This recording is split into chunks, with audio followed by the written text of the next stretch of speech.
Hai teman-teman, ayo mengingat ayat Alkitab. Amsal 2 ayat 6. Karena Tuhanlah yang memberikan hikmat, dari mulutnya datang pengetahuan dan kepandaian. Pengkhotbah 5 ayat 9-14.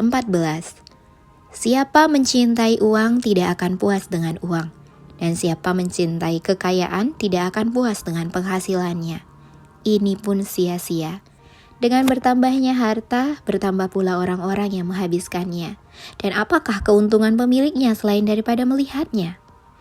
Enak tidurnya orang yang bekerja, baik ia makan sedikit maupun banyak. Tetapi kekenyangan orang kaya sekali-kali tidak membiarkan dia tidur. Ada kemalangan yang menyedihkan kulihat di bawah matahari. Kekayaan yang disimpan oleh pemiliknya menjadi kecelakaannya sendiri. Dan kekayaan itu binasa oleh kemalangan, sehingga tak ada sesuatu pun padanya untuk anaknya.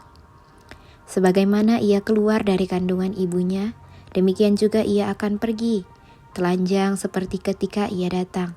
Dan tak diperolehnya dari jerih payahnya suatu pun yang dapat dibawa dalam tangannya.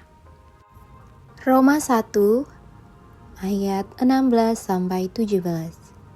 Sebab aku mempunyai keyakinan yang kokoh dalam Injil, karena Injil adalah kekuatan Allah yang menyelamatkan setiap orang yang percaya.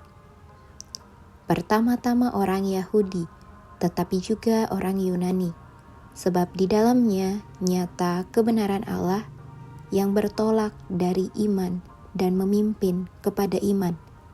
Seperti ada tertulis, orang benar akan hidup oleh iman.